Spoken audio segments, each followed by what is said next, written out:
Well, the warm and windy conditions are going to continue for 2 more days, so if you're a fan of this warm weather, although windy, you can enjoy a couple more days. Highs in the 80s yesterday, the warmest out in north central Kansas, and wind gusts once again, strongest out in north central Kansas as well at 43 miles per hour, otherwise generally around 30 to 35 miles per hour, and I don't see that changing anytime soon. For today, temperatures back in the 80s for this afternoon, lots of sunshine, and the extreme fire danger threat is going to continue. This time further off to the south and east, including Topeka and Emporia. Those were not included yesterday, so we are starting to increase the risk for fire danger risks. So outdoor burning not recommended. Of course, the fire yesterday in Gary County was from a fire a couple days ago that just reignited, and that's what we typically get when we get fires on these extreme fire danger risk days.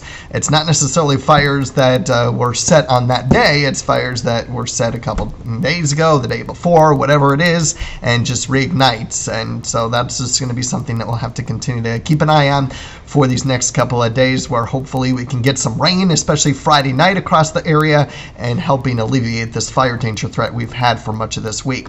Southerly winds today, again strongest in north central Kansas with wind gusts near 40 miles per hour. Otherwise, generally 25-35 miles per hour from most areas for today. Continue to stay breezy tonight, and then tomorrow, once again, another windy day, much like we've had for much of this week. Highs back in the 80s, and then we get a huge cool down for the weekend with highs in the 50s and 60s. We're still monitoring rain on Saturday, but storms on Friday night that may be severe.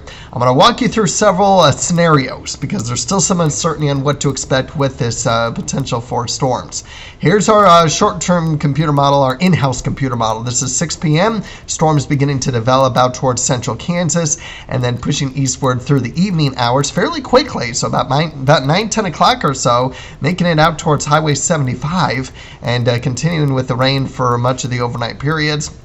Just some scattered rain showers continuing into Saturday, mainly north of I-70 in the morning, and dry conditions by the afternoon. In fact, seeing a little bit of sun. Keep that in mind.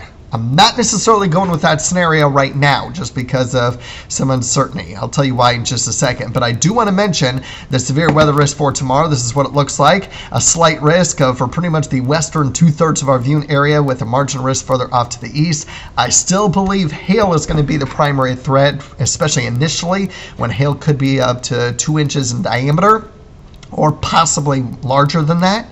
And then we're talking about wind as well. Very low risk, but not a 0% chance of a tornado. So we just have to be mindful of this. And I do think the vast majority of the severe weather will occur in the evening hours. So yes, it is good news that it's before many of you are going to bed. But yes, it's bad news because it is a Friday night. Many of you probably want to go out and be, welcoming in the weekend, whatever have you. But please make sure you're weather aware and what is going to be taking place tomorrow evening as these storms roll in.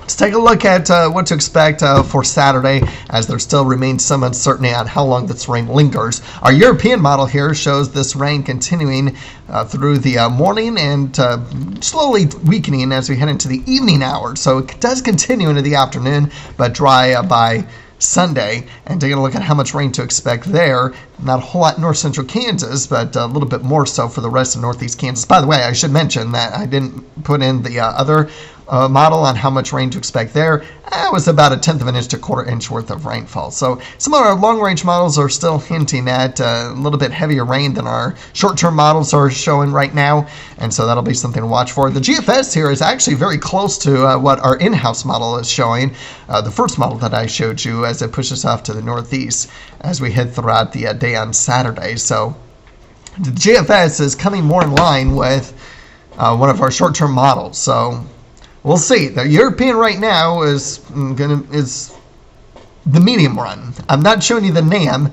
because it does linger into Sunday night, and because temperatures are dropping below freezing about a mile above the surface, some light snow may be mixing with the rain. I don't want to show you that because even though nothing's going to happen, I just don't want to show you graphically of what is taking place. So, bottom line is Saturday. That's going to be the main uncertainty. Definitely cooler than Sunday. Definitely more cloud cover than Sunday. how much and how widespread precipitation is going to be and how widespread any potential non-severe thunderstorms linger into Saturday, especially in the morning, that's the biggest question. No doubt about it, storms Friday evening that could be severe. So please be weather aware. Once we get into next week, temperatures remain mild as we'll have some opportunities for storms here and there. Monday, I'm calling that great just because that's going to have the least amount of wind for the next 8 days. So if you want to play hooky or whatever from work, Monday's the day to do it. That's going to come with the least amount of wind for the week and obviously before any potential storm chances start to move in as the week progresses. Other than that, other than the winds today, still not going to be a bad day today, much like what we've had the past 2 days, so enjoy it.